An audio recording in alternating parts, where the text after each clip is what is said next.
Uma garota muito simpática, cheia de vida, cheia de sonhos e cheia da presença de Deus. Conheça agora a Ruth Daniel.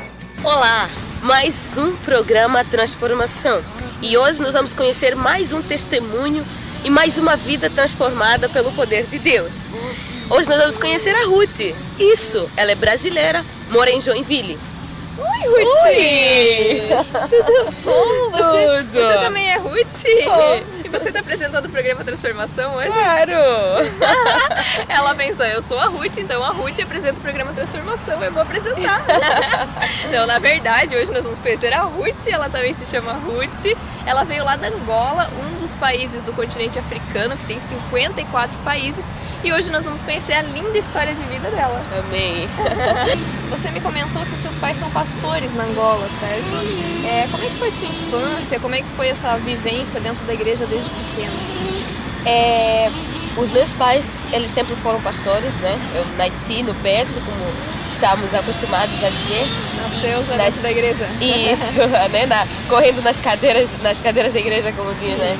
Mas o interessante é que eu corria mesmo nas cadeiras da igreja e arranhava todo mundo. Arranhava? Todas as crianças arranhava e batia e incomodava. Nossa. Porque eu não, né? Isso que dizem que filho de cristão é cristãozinho, não existe. Filho de cristão tem que se converter.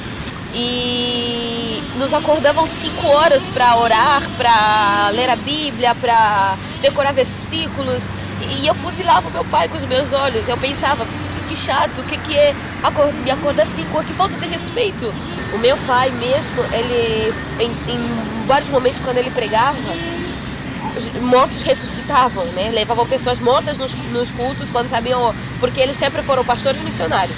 Nunca ficamos num lugar só, né? E eles passavam no lugar, a aldeia sabia que o pastor estava chegando, levavam pessoas doentes, pessoas mortas, E já várias vezes meu pai e minha mãe orando, intercedendo, e pessoas ressuscitaram. Em vários momentos também, assim, não caindo chuva, que lá tem lugares que são muito secos. Sim. E meu pai tirou um tempo para orar junto com a equipe dele, a chuva caía. E você via isso, mas não cria em Deus. Não, é trabalho do meu pai e da minha mãe, não tinha nada a ver comigo. E adolescência? Como é que você lidou com isso? Como é que você reagiu na adolescência? Essa foi um pouco complicada. Foi um pouco complicada, Ruth. Foi turbulenta. Porque eu fui para Deus por interesse. Eu procurei Deus por interesse. Porque durante toda essa fase de ver meus pais trabalhar, e eu sempre achei o meu pai mentiroso. Porque eu pensava, o meu pai prega sobre o amor e eu só vejo ódio à volta. O meu pai prega sobre Deus e riqueza, eu só vejo pobreza e miséria em todo canto. E aí eu comecei a pensar, eu vou jogar futebol, e eu destronei o lugar de Deus na minha vida, né? Todos os momentos que eram aqueles de devocional, leitura da Bíblia, oração, eu passei a jogar futebol. Eu não lavava uma louça, não fazia nada, eu jogava futebol o tempo todo. E nessa fase eu comecei a ter muitas perguntas, muitos questionamentos dentro de mim. São perguntas que ninguém me respondia. Porque se Deus é bom, Deus é amor, por que sofrimento? Se Deus é o dono do ouro e da prata, por que tem pessoas pobres? Esse tipo de perguntas. E aí eu pensei na minha adolescência, né? Eu vou procurar Deus em algum lugar, eu vou fazer essas perguntas para Ele. Quando Ele me responder, tchau para Deus, né? Acabou. Só que eu acabei ficando. E aí eu comecei a orar, perguntar para Deus as coisas através da oração. O Senhor usou a Fórmula 316, né? Que eu chamo a mágica Fórmula 316. Que é uma marca na minha vida, aonde a Bíblia diz, aonde a palavra de Deus diz que porque Deus, Ele amou o mundo de tal maneira que deu seu Filho unigênito, para que todo aquele que nele crê não pereça, mas tenha a vida eterna. E a partir daí, Ruth, eu percebi que Deus, Ele tinha feito tudo. Deus, Ele estava fazendo tudo. Deus, Ele sempre esteve aí, né? Que o amor dele era tão incondicional que Ele estava sofrendo junto conosco, que Ele estava sempre aí. E o futebol? Você chegou a jogar em campeonatos, a disputar títulos importantes, a conquistar títulos? Cheguei a atingir uma posição que eu queria, e quando eu atingi essa posição comecei a sonhar com mais. Cheguei até o ponto de jogar na equipe feminina nacional, na equipe da minha província. E você continua jogando até hoje ou você parou em algum determinado tempo? Eu parei em um determinado tempo. Mas eu só parei porque Deus me levou a uma experiência. Era um dia que nós estávamos jogando e eu fazia parte do time que estava perdendo. Nós estávamos a perder. E eu, até aquela época eu não sabia o que era perder. Eu peguei a bola e eu chutei. Nunca chutei tão mal, porque na verdade eu estava nervosa e eu estava fazendo tudo errado. E naquele momento eu chutei a bola e a bola não foi para baliza, não foi para trás. Ela bateu na testa de um menino e o menino estava sentado no muro e atrás tinha um buraco. Bateu na testa, ele caiu, bateu com a parte da cabeça numa pedra. Em fração de alguns segundos eu estava no buraco, erguendo o menino para cima. Levamos o menino para o hospital e ele estava sangrando. E ele estava consciente na cama, levantou, olhou para mim e gritou, com todo mundo na sala: "Você não! Você é má, você me machucou! Não vem aqui, não entra!" Eu dei 3 passos para trás e aquilo doeu tanto, tanto. E eu disse para Deus: "Deus, chorando, hoje eu estou abrindo mão do futebol." E depois que você aceitou Jesus, se batizou, realmente começou a ter um relacionamento com Deus em profundidade, o que Deus transformou na sua vida? Tudo que eu não queria fazer, eu comecei a desejar fazer. Olha só. Como o que, por exemplo? Eu mentia. Passei a não mais mentir, porque eu era muito orgulhosa. Deixei de ser orgulhosa e começou a nascer um forte desejo de pregar e explicar, testemunhar aquilo que Deus tinha feito na minha vida, passando aquela Ruth que eu era antes e aquela Ruth que Deus estava, trazendo à tona nessa fase, nessa época de transformação. E profissionalmente, o que você planejava, sonhava ser? Médica. Médica? E aí depois o que você falou de artes? Aí eu comecei a sonhar, eu pensei, eu não posso ficar parada, não dá pra ser médica, não vou ser pastora, não quero isso, não quero o ministério do meu pai ainda assim. Tá bom, medicina também não deu certo, aí eu pensei você cantora. Tentei, também não deu certo. Não deu certo. Eu tentei ser atriz. Tentei também e tal, também não dava certo. Tudo que eu fui tentando assim, não dava certo. Ser modelo também não deu certo. Tudo que eu tentei não deu certo. Aí eu entrei em depressão. Já se relacionando com Deus. Mesmo se relacionando com Deus. Eu entrei em depressão e eu comecei a pensar em me matar. Tentei me matar 2 vezes. Na primeira vez não deu certo porque eu tomei um remédio chamado amodiaquina. O máximo que a pessoa tem que tomar são 4. Eu tomei 26. Nossa. Eu caí, no quarto caído e tal. A minha cunhada chegou antes do tempo, me levou para o hospital. Não deu certo. Meu plano acabou, também não deu certo. Eu tentei na segunda vez, eu fui numa montanha, num monte, eu ia me jogar. Quando eu ia já me jogar, passou alguém que me conhecia. "Ruth, como é que você tá?" E tal, gritando. Eu disse: "Tô bem." A pessoa ficou ali, conversando comigo. E não teve jeito. Não teve jeito. E assim que a pessoa foi me dando as costas, o meu telefone chamou. E eu percebi que eu ia me matar e não coloquei o meu telefone no silêncio, no vibrador. Pelo menos isso. Mas eu havia mandado uma mensagem para o conselheiro de jovens. Sim. Porque eu pensei assim, eu vou me matar, mas pelo menos eu vou mandar a mensagem para que encontrem o meu corpo. Para que pelo menos eu seja enterrada. Só que assim que eu pensei em já ligar para ele, ele ligou para mim. E ele disse: "Imagino muito bem o que você quer estar fazendo nesse momento.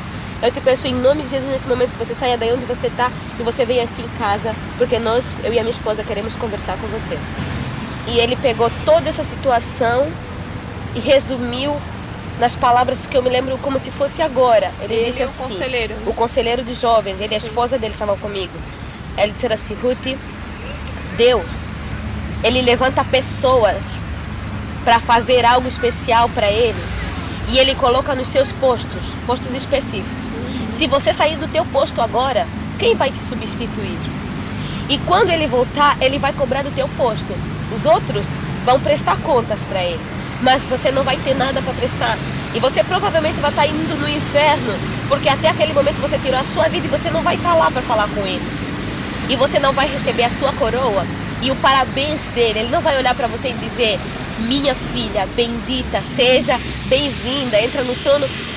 Aquilo começou a mexer comigo e eu disse: não vou ser covarde, não vou sair do meu posto. E aí eu conheci um dia desses eu comecei a conhecer o amor de Deus numa outra dimensão. Comecei a me interessar muito por tudo aquilo que Ele queria fazer pela humanidade. E aí eu pensei, eu acho que é isso, acho que eu sei qual é o meu posto. Acho que eu sei o que é preciso fazer. E como é que você veio parar aqui no Brasil, aqui em Joinville? Através de um pastor que é angolano, estudou em Sumaré e casou com uma joinvilense. E nesse processo de casar com ela, aqui eles conseguiram preparar algumas bolsas, ganhar algumas bolsas da faculdade para poder trazer angolanos para cá. E quando eles saíram daqui para Angola, foi a fase que eu conheci eles. E como eles precisavam anunciar isso na rádio, e nesse momento eu fazia alguns programas na rádio. Sim. E aí eu sempre anunciava. Aí um dia eu disse, quer saber, eu acho que eu vou lá, vou assistir essas atividades.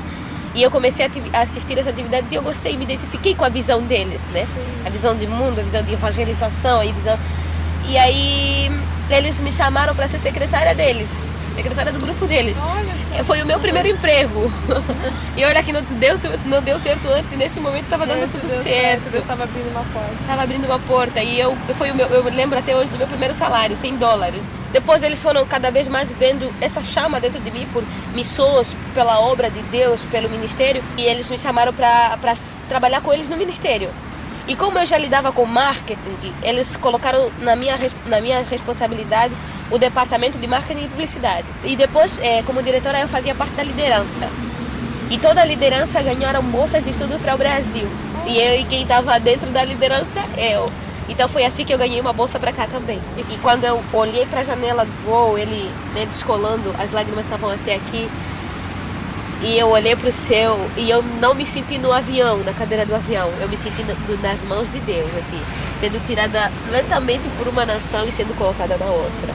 E como é que tem sido a tua adaptação no Brasil, a questão cultural, a questão de morar numa região bem diferente, assim? Quando eu vim para o Brasil, eu tive uma convicção. Eu não ouvi dizer que Deus acha que não. Eu tive uma convicção que Deus estava me tirando de Angola para me trazer para o Brasil. Então, eu sabia que Ele ia cuidar de mim 24 horas por dia. Então, quando eu cheguei aqui, estando aqui, nesse tempo aqui, eu tenho vivido o cuidado de Deus. Porque eu não saí de lá com o meu próprio entendimento. Não, eu saí de lá porque Ele me trouxe. Então, Ele tem cuidado de mim aqui. E qual que é o grande sonho da tua vida? O que você pensa para o futuro? Ruth, eu quero te responder com a minha experiência. O meu pai é o homem que eu mais admirei e amei em toda a minha vida. E estando aqui no Brasil, Deus levou o meu pai. E eu não pude ir para lá enterrar. Isso foi uma grande perca para mim. Foi um momento em que eu precisei do amor de Deus 24 horas por dia para não poder desistir da caminhada. Só que foi a partir daí que eu comecei a conhecer a paternidade de Deus. E Deus me trouxe à memória o que se tornou hoje, o que se torna para mim hoje o meu maior sonho, o meu maior. Depois que o meu pai foi, eu negociei com Deus todas as coisas que eu queria, todos os sonhos meus, que eu ainda desconfiava que eram meus, né? Apesar de saber que Deus ia me abençoar, mas eu sabia que eram meus. Eu abri mão de todos eles. Hoje eu tenho um só, que é a minha nação nos pés do Senhor. A minha nação nos pés de Jesus. A minha nação nos pés de Jesus. Angola nos pés de Jesus. Só isso. Só isso. Ainda que para isso eu tenha que dar a minha vida mesmo. Mas eu quero Angola nos pés de Jesus. Porque, segundo Crônicas 7,14, diz: se o meu povo, que se chama pelo meu nome, se humilhar, orar, buscar a minha face e se converter dos seus maus caminhos, eu ouvirei dos seus, perdoarei os seus pecados, sararei a sua terra. E eu costumo pregar, né? Sararei o seu ministério, sararei as suas feridas, sararei os seus casamentos, sararei a sua colheita. Então, tudo isso, todo esse sucesso é muito. E eu quero isso para minha nação. Esse é o meu maior sonho. E assim é Jesus, quando entra na vida de uma pessoa, Ele não só transforma, mas o amor que Ele tem começa a transbordar na vida dela. E ela quer que seus amigos também conheçam esse amor de Jesus. Quem sabe você é a próxima pessoa a ser transformada e cheia desse amor. Em nome de Jesus, que Deus venha te abençoar. E faça você a escolha certa. Abra o seu coração, entregue a sua vida, os seus projetos todos para Jesus. E você vai ver grandes coisas acontecerem na sua vida em nome de Jesus. Seja amigo de Jesus. E que Deus te abençoe.